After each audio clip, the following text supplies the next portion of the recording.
actualité parce que réseaux sociaux yoo xamante ne la moom tamit dafa exploser ku ci nekk yaa ngi créer sa bos ku ci nekk yaa ngi jéem a ut boo xamante ne da nga ciy dugg mais est-ce que dinañ am succès bi yenn réseaux sociaux yu ci mel ni Facebook wala Instagram wala Twitter am ak quel est aujourd'hui l'intérêt de gis ay nit yoo xamante ne seen ay réseaux sociaux personnels la ñuy créer.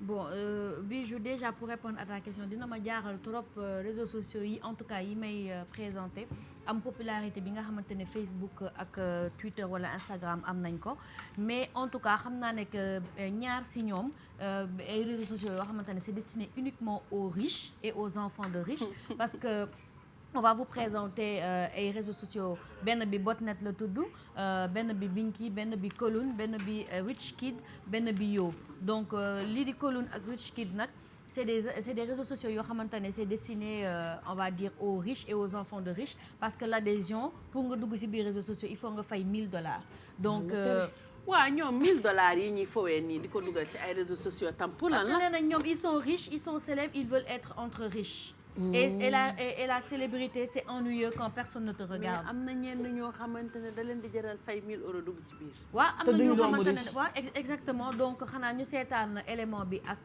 Pape Samba ñi nga xamante ne dañuy décrire chaque réseau social après ñu ñëw commenter. Alors que Facebook et Twitter font partie des réseaux sociaux les plus populaires, des alternatives continuent d'émerger. Aujourd'hui, on se penche sur les particularités de certaines d'entre elles. Parmi les plus insolites, nous avons Botnet, Koloun ou Binky. Ces réseaux sociaux qui ressemblent à des blagues, mais qui n'en sont pas. Au cours de la dernière décennie, plusieurs réseaux sociaux alternatifs ont été développés, dont certains existent encore aujourd'hui. Cette tendance continue en 2020 avec l'arrivée d'applications pour interagir avec des bots ou rendre les utilisateurs plus intelligents. Un réseau social donc où toute l'attention est portée sur vous. Lancé cette semaine, Botnet propose un monde où l'utilisateur est le seul humain connecté et où il peut converser avec 1 million de bots, des robots logiciels, on s'entend, obsédés par lui. Donc, ces robots likent ses publications, les commentent avec des mots et des emojis comme de véritables personnes. Pour parvenir à cela, l'algorithme utilisé par Botnet a été entraîné avec des millions de commentaires sur Internet. Le créateur de l'application s'appelle Billy Jason et il a expliqué avoir voulu utiliser les bots de façon bienveillante, étant donné que ceux-ci sont souvent utilisés à des fins malveillantes. Cependant, bien que Botnet soit gratuit, l'utilisateur masochiste peut payer $1 afin d'avoir des trollbots qui vont polluer ses publications avec des commentaires provocateurs ou des deadbots qui feront des blagues de papa. Pour le même prix, il est également possible d'obtenir 2 fois plus de likes et de commentaires sur les publications. Botnet n'est pas le seul faux réseau social sur le marché. En effet, nous avons le développeur Dan Kurtz qui a créé Binky.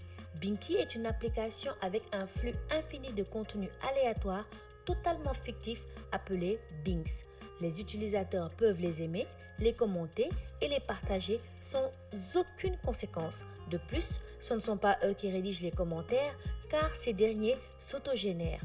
Appuyer sur une touche du clavier fait apparaître un mot ou un emoji. Et contrairement à Facebook, Twitter ou Instagram, Binky ne vous fera pas stresser ou haïr vos amis. C'est juste un moyen de concentrer votre attention là où elle doit se trouver, c'est-à-dire votre téléphone.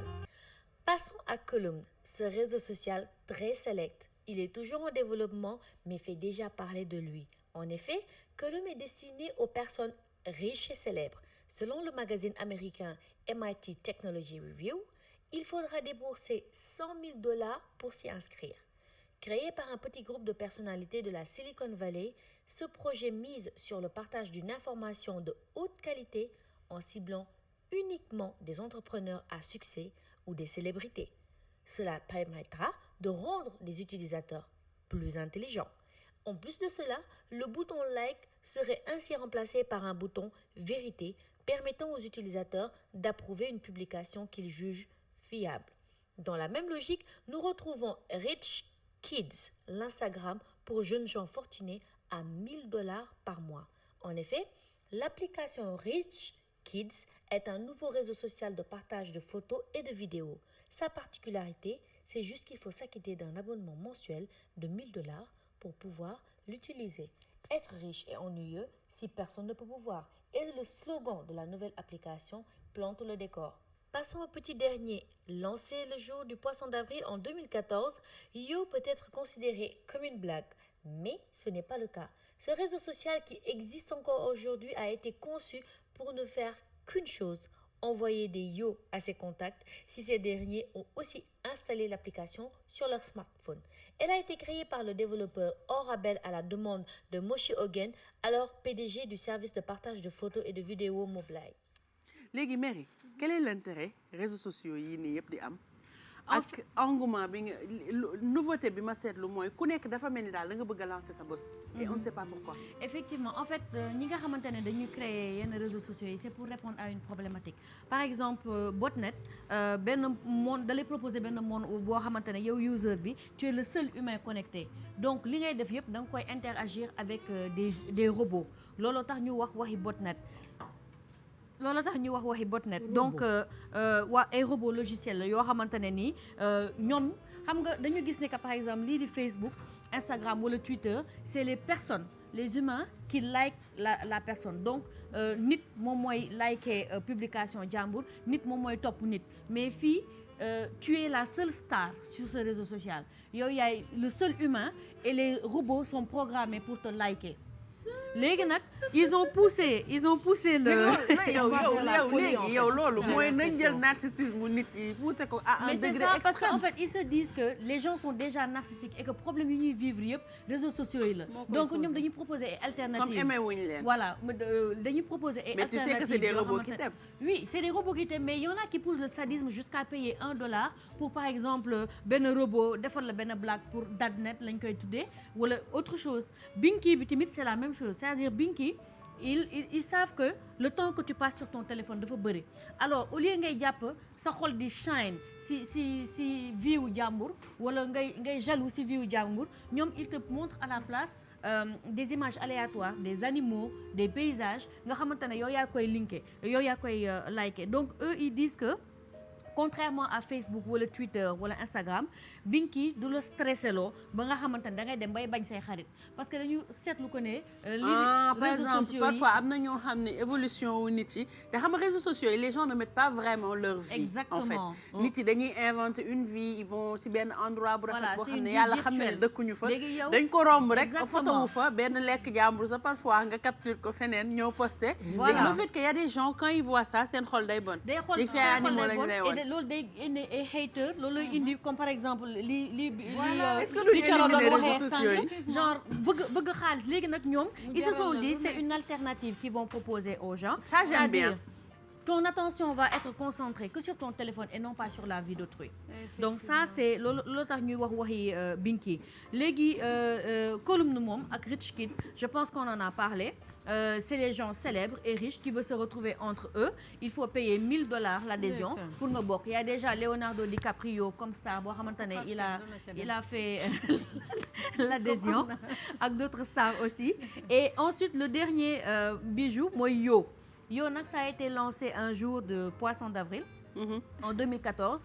Donc la petite histoire qui se cache derrière Yo c'est que développeur bi dafay frustré parce que chaque fois day yónnee ay message kii di assistant am pour mu répondre ko assistant bi du ko faale donc mu demander ko mu concevoir benn application avec un bouton boo xamante ne da koy envoyer benn notification comme ça yu ko yónnee message téléphone wala dara du ko faale bu gisee notification ci réseau social dina ko faale donc looloo tax ñu def Yo bi donc Yo bi c'est juste like coucou comment tu vas genre boobu quoi pour te permettre de réagir donc loolu léegi par exemple tey su ma amoon Yo bi yéen ngeen am Yo dañuy toog benn instant nga cliquer Yo mu am na jeex lu xewoon fan yële ci réseaux sociaux yi xaw ma pok xaw ma xaay xaw ma pok nu mu tudd salut xaay bi salut bi waaw parce que dafa am ñoo xam ne salut la ñu commencé ba takkante ay say dégg na waaw waaw c'est-à-dire ñëpp di saluer ñëpp waaw di saluer waale borom jëkkër yi ñoom ay nit lañ non mais c'est pour te dire en fait que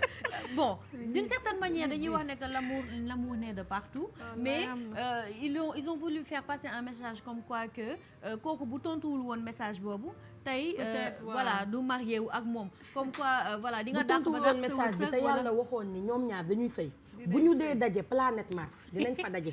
waaw il loolu faut c'est que maa la wax li mais dañuy fàtte mais c'est ça ñoo ñu bëgg a yokk non ndox. déedéet du classe mairie moom day jël loo xamante ne waaw day am lu xew ma ñëw indi Baax pour na rek. partager pour indi leen nga musa partager ñu dóor la en direct bàyyi ko rek dama man lay moom wax dinaa rek. la ma fëgg arrêt à tout moment. déedéet du ma fëgg arrêt am na tamit benn boo xamante ne moom xam naa ne Bijou bu ko déggee moom dina mer ba toj mais bon man dama fi nekk rek waaw pour waxal fësal rek yàlla affaire baax yi na. ñu ne Arabie Saoudite il y a une application pour smartphone boo xamante ne day permettre aux hommes de surveiller leurs femmes ça c'était la petite info.